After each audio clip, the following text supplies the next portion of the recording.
a modern cinematic retelling of Daniel. Episode 1, The Captive with Unbroken Eyes.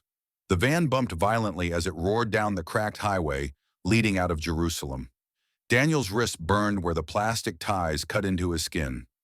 Around him, other young men, intelligent, skilled, and terrified, sat in silence. Soldiers in black uniforms guarded them, rifles raised, faces unreadable. The city behind them still smoked from the invasion. Daniel kept his eyes open. He would not cry. Not here, not now. As the convoy crossed the border into Babylonian territory, now a high-tech superpower run by a brilliant but ruthless king, Daniel prayed silently, God, give me clarity. Give me resolve. He didn't ask for escape. Escape was foolish now. He asked for discipline. The kind that makes a man unbreakable even when he has lost everything. The young captives were processed into what looked half like a military training center, half like an Ivy League campus.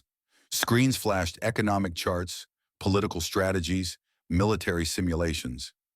Babylon didn't just conquer by force, it conquered by intelligence. Daniel, Hananiah, Mishael, and Azariah were herded into a hall where the chief administrator, Ashpenaz, waited for them. He had the polite smile of a man used to giving orders without raising his voice.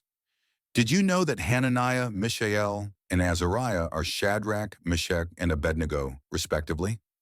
Now you know welcome, Ashpenaz said, his tone disturbingly warm. You have been chosen for something prestigious. You will be trained to advise our king. You will live better than your own people do in the ruins of your old nation. If you excel, you will rise. If you resist, his smile tightened. You won't.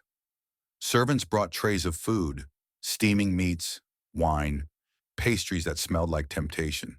Daniel exchanged a look with his friends. They all knew. This wasn't hospitality. It was assimilation.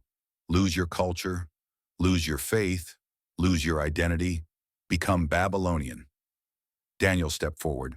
Sir, he said, voice steady, I request a different diet. A gasp spread through the room. Ashpenaz stiffened. Why? Because I refuse to defile myself. Test us for 10 days. Give us vegetables and water only. Compare our health with that of the others. If we fail, then do what you must. It was insane, reckless, dangerous.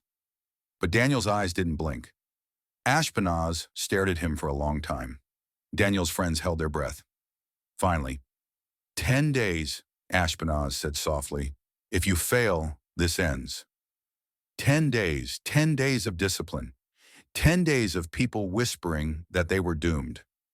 10 days of the enemy watching. Yet Daniel felt something he hadn't felt since Jerusalem fell. On the morning of the 10th day, Ashpenaz walked in with a medical team. Measurements were taken, blood work, fitness tests, silence. Then the lead physician spoke. These 4 are healthier than all the others. Ashpenaz looked at Daniel with something new in his eyes. Not affection, not admiration. Very well, Ashpenaz said. You will continue on your chosen diet. Let's see how far this conviction of yours goes. That night, Daniel stood at his window overlooking the city. Babylon glowed like a golden sea, beautiful, powerful, terrifying. He whispered a prayer. Teach me to serve without surrendering. Teach me to stand without breaking. Below him, Babylon roared with ambition. Inside him, resolve burned hotter. Tomorrow he would begin classes with the empire's brightest minds. Tomorrow he would face the pressure to compromise. Tomorrow the real test would begin, and Daniel would not bow.